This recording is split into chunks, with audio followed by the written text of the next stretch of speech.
The Zimbabwe Hospital Doctors Association says the situation in the country's hospitals remains critical. This as reports emerge that scores of patients continue to die at home after being turned away from public hospitals. A month-old strike continues in Zimbabwe, with some junior doctors resuming duties and their seniors remaining defiant. Well, the Doctors Association says only hospital buildings remain, but without specialized skills. Senior public hospital doctors have vowed to press on with their strike action.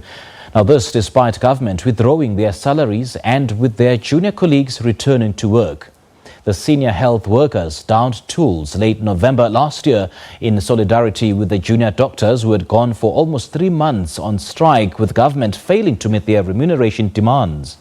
The medical professionals want their salaries increased and the termination of flexi-hour system for nurses and other hospital staff, amongst other demands.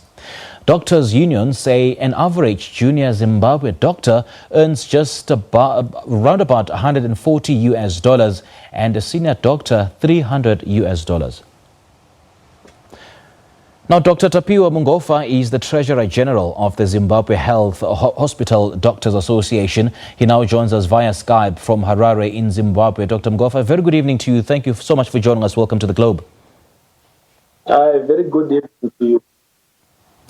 Now, the fact that people or patients are now sent back to die at home is an indication that the situation really is dire and is at an alarming rate. Yes, no doubt. The situation is critical, and it's now a cause for concern because nothing is being done to try and resolve this situation. I mean, historically, Zimbabwe boasted a thriving hospital or health system in general. Whatever happened in the process? What happened to that? I think it's actually the lack of correct governance and the lack of correct hospital leadership that's been going on. We have seen some equipment being dilapidated, being outdated without being replaced. This is something that we think should be urgently addressed. And also the fact that the welfare of the health workers, that is the nurses and doctors, people who are manning the hospital, is not being attended to with the urgency it deserves. Like you have correctly said, that current doctors, the junior, the middle-level doctors, they are earning a paltry salary of about $40, which is something on its own gives you a indication of how bad the situation is and how our government is failing to appreciate the essential services that are being provided by the doctors in the country. Okay, do paint us a picture of, or if you can, of the situation on the ground, especially in the Zimbabwean health system. Is it because most hospitals or public health facilities are incapacitated or under-resourced, or does it have to do with the ongoing strike? It's both. The hospitals themselves, they are incapacitated. They are inadequately resourced. This has been hastened by now the salaries of the doctors that have been eroded by inflation, causing the doctors to become incapacitated to report for duty. That is to say, most doctors are not able to report for work because they just can't afford to. But even if the doctors report for work, still the hospitals remain incapacitated, and the hospitals remain without the basic needs, the basic equipment for the basicest medical tests. And I think those who suffer the most are the patients themselves. And I would imagine what a very painful experience that doctors like yourselves go through, telling patients that they should just go home and die. Yes, indeed. The people who suffer the most are the suffering masses of our nation. Why? Because these are people who are not getting the essential health services that they're supposed to be getting.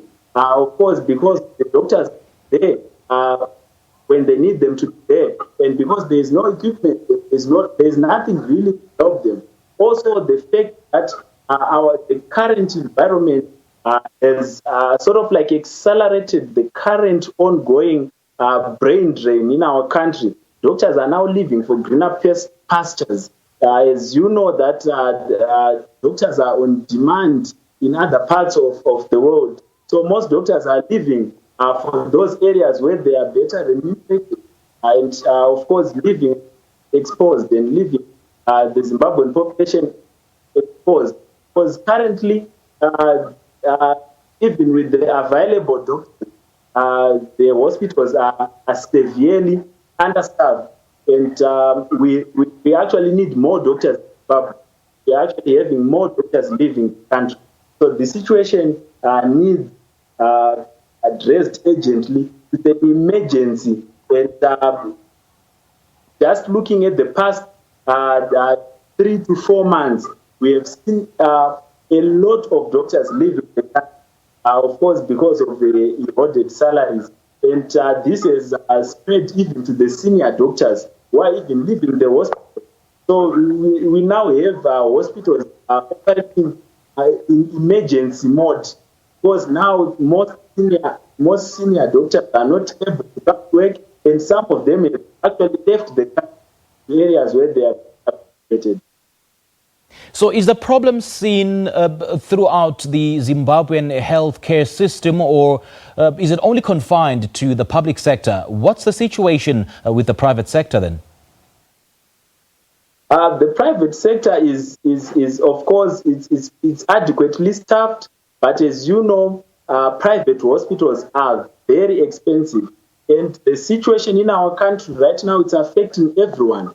People do not have the money. All the civil servants in Zimbabwe, they are severely underpaid. And most Zimbabweans, to begin with, are unemployed. So most of our Zimbabwean population cannot afford private healthcare. And it's only confined to those elite who are less than 2% of our population.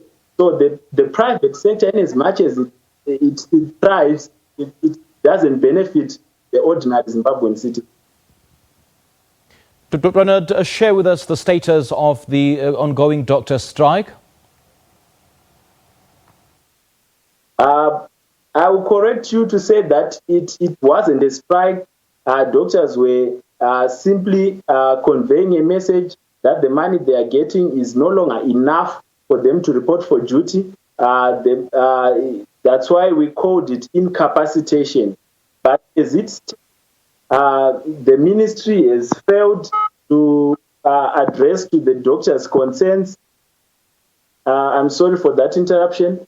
The ministry has failed to address to doctors' concerns, and now the junior doctors, who are mostly back at work now, are now considering the fact that they only have 2 years of internship. So doctors are now funding themselves so that they can be able to complete internship and be able to leave the country, which is a situation that is not good for anyone. People being trained to leave the country is not good for the country. So we now call upon our ministry to now resolve the impasse with the agency it deserves, to now look into doctors' salaries and doctors' allowances so that they try and retain the little staff that they have. Because I would imagine the only response coming from the government is the lack of funds, that the government does not have the capacity to accede to the doctors' demands. So what then will be the next course of action for the doctors? In as much as we do not believe that the government cannot increase RTGS salaries for doctors, we now think that it is now time for the corporate world and for the private business entities, the non-governmental organization, the international community to now come and assist in the Zimbabwean healthcare delivery system. We want to extend our gratitude to the High Life Foundation, to Mr. Strive Masiwa for helping, for chipping in to help the doctors and give some form of a funding that could help doctors to make ends meet. Of course, not all the doctors are benefiting, but we would like to extend our gratitude. We would also want to call upon other development partners, other business personnel in our country to try and do the best they could to try and assist doctors so that they can be able to report for duty without difficulty. We also call upon the same to try and find ways that they can assist our hospitals with the basic needs, with the equipment, with the sundries that are needed for day-to-day use, so that the health system doesn't collapse. Because right now, the health system in Zimbabwe is at a verge of collapse, and it needs to be urgently looked into. All right, Dr. Mungofa, thank you so much for your time. Much appreciated. That was Dr. Tapiwa Mungofa. He is the Treasurer General of the Zimbabwe Hospital Doctors Association.